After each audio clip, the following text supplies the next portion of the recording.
HTS Suriah kuasai pangkalan udara rezim Assad. Serangan membabi buta jarak jauh dari negeri imigran Israel bangsa ternyata tidak melumpuhkan secara penuh fasilitas angkatan udara milik rezim Assad. Salah satunya adalah pangkalan udara Sayrat yang terletak di Provinsi Homs. Di mana dalam video yang dirilis oleh media resmi oposisi Suriah pada tanggal 8 Januari tahun 2025.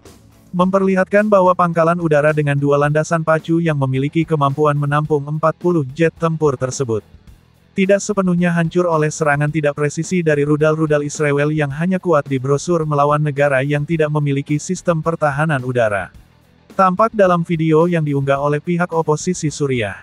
Di kawasan pangkalan udara yang dibangun pada tahun 1960-an ini, kita dapat melihat kondisi kerusakan akibat serangan penakut pasukan Israel bangsat pada bandara, tidak begitu parah.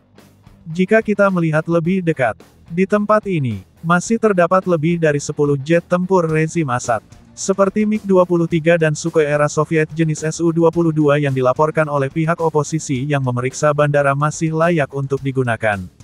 Adapun jet tempur yang ditemukan, disebutkan oleh pihak HTS dalam keadaan rata-rata siap digunakan, di mana sejumlah amunisi dan sistem persenjataan dalam keadaan aktif. Yang mengindikasikan, bahwa jet tempur ini kemungkinan besar ditinggal kabur oleh pasukan rezim Assad yang tidak punya burung ketika pasukan HTS melakukan serangan kilat.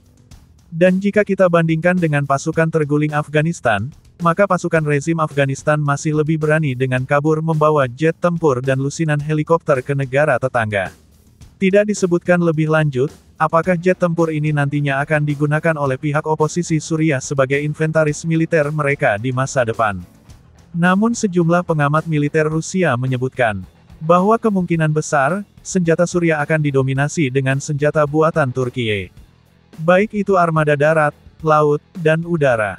Terlebih lagi Presiden Turkiye, Abah Haji Recep Tayyip Erdogan telah berjanji pada pihak oposisi Suriah akan membantu negara tersebut secara penuh, hingga dikabarkan siap untuk menyediakan alat tempur buatan Turkiye untuk pemerintah Suriah yang baru. Terkait aktivitas evakuasi alat tempur yang masih tersisa, pasukan oposisi Suriah dilaporkan terus melakukan inventarisasi dengan memindahkan puluhan helikopter ke tempat yang dirahasiakan.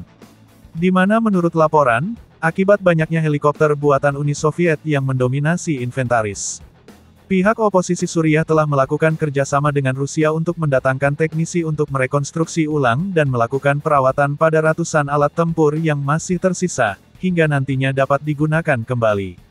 Terkait pangkalan udara Sayrat, tempat ini ketika rezim Assad digunakan oleh 3 skuadron tempur, yang terdiri dari Skuadron Tempur ke-675 dengan MiG-23, Skuadron Tempur 677 dengan Su-22, dan Skuadron Tempur ke-685 Su-22. Selain digunakan oleh pasukan rezim Assad, tercatat pangkalan Sayrat juga digunakan oleh pihak Rusia, dan Korps Garda Revolusi Iran untuk menyerang target mereka di Timur Tengah dalam misi udara. Meskipun begitu, namun menurut pemerintahan Trump, pangkalan ini diyakini oleh pihak Amerika berisi depot penyimpanan senjata kimia. Sehingga pada tahun 2017, kapal perang Amerika melakukan serangkaian serangan dengan menembakkan 60 rudal Tomahawk ke kompleks kimia di dekat lapangan udara Sayrat. Namun yang namanya Amerika, karena takut pemerintah Rusia mengamuk. Beberapa jam sebelum serangan, pihak Amerika dilaporkan telah memberitahu Rusia. Hingga akhirnya, serangan hanya diarahkan ke pusat lain di sekitar bandara.